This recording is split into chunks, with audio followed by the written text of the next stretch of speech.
Hi, I'm Dave, and today I want to talk to you about pedals. Flat pedal, clip pedal, which pedal system's better? Well, that's not really an easy question to answer. Today I'm going to go over the pros and cons of each type of pedal, and hopefully try to make your decision easier on which pedal you should choose to ride. I still use both pedal systems. I use the flat pedal and the clipless pedal. I use them just for different situations. At the end of the video, I'll tell you which situations I prefer each pedal system in. So first of all, let's talk a little bit about each pedal system and what it consists of. We have the humble flat pedal. The flat pedal is usually defined by quite a large flat platform to put your foot on or your shoe on, and it usually has some type of pin sticking out, sometimes plastic, sometimes metal, to add more grip to the shoe, to increase that traction. Flat pedals also come in a variety of sizes and shapes and colors and materials. This is a composite pedal from Six Pack Racing, probably my favorite flat pedal. The great thing about flat pedal is you can ride a flat pedal with pretty much any shoe. A good pair of tennis shoes, I wouldn't ride it in some loafers or some flip-flops. Came down to just going to the store right quick, right down the road, or go and meet your buddy down the block, drink a beer or two. Yeah, you can still get on it with this and be just fine. Although a dedicated flat pedal shoe has a lot more grip and a lot more stability, because it's actually designed to work with the flat pedal with the sole down here. The sole is also a little reinforced on a mountain bike flat pedal shoe, that you can get a little bit more power going down through the pedals because it doesn't flex as much. It's quite stiff. But you don't need a special shoe to ride a flat pedal. Clip pedals also come in a variety of shapes and sizes, starting off with the weight weenie, so egg beater as they call them, system, which is pretty much just the clip mechanism on an axle.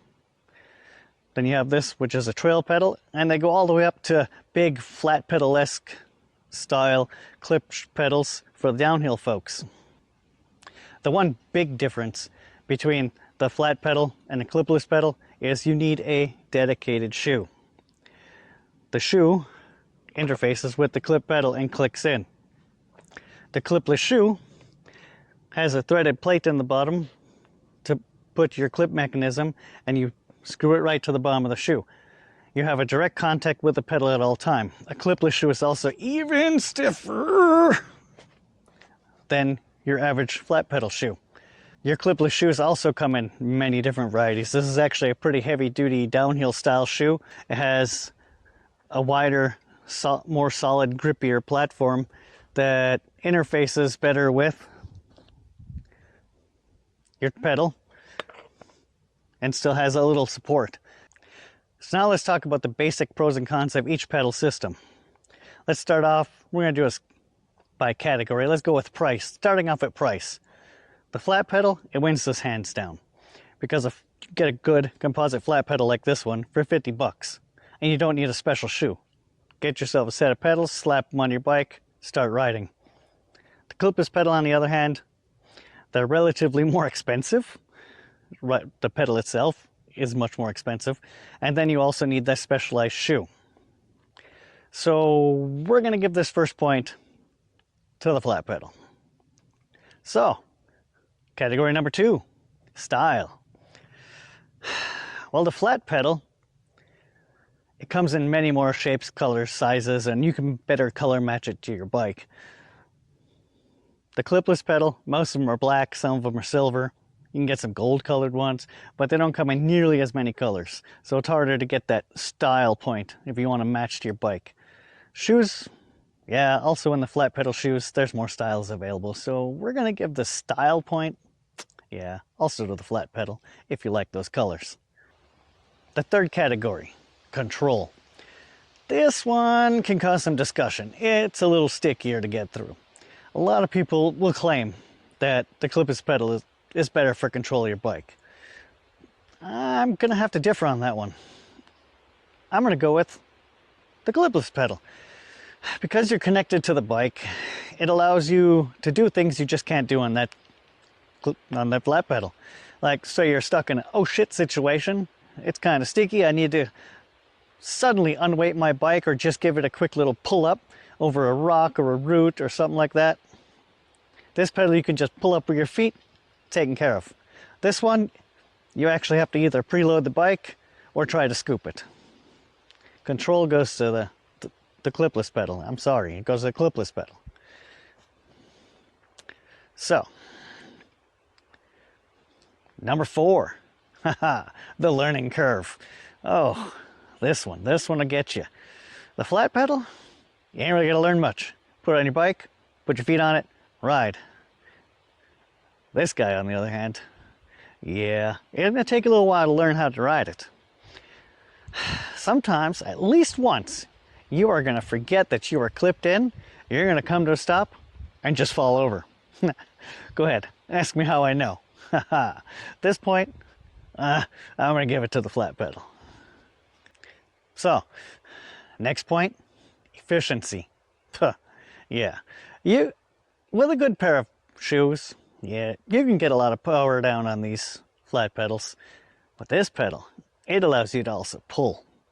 So not only do you have that super solid direct contact with the clip mechanism with your shoe, you can also pull up, which allows you to get much more power through your chain, into your drivetrain, to your back tire, and down to the ground. This point definitely goes to the clipless pedal. So the last and final point is confidence. Confidence on your bike. This one is all dependent on you and your experience. Right away, you're going to have more confidence on the flat pedal. That's hands down. That's a given, because you got the longer learning curve on this pedal. But once you get used to this pedal and learn how to get in and out of it quickly and get that thought out of the back of your head, because you're going to start off with that thought in the back of your head. I had it too. I am stuck to my bike. I cannot get away from my bike. You can see it in some clips. I even say it. I'm like, first time on this wood element, the confidence is a little lower because you know you can't just bug out.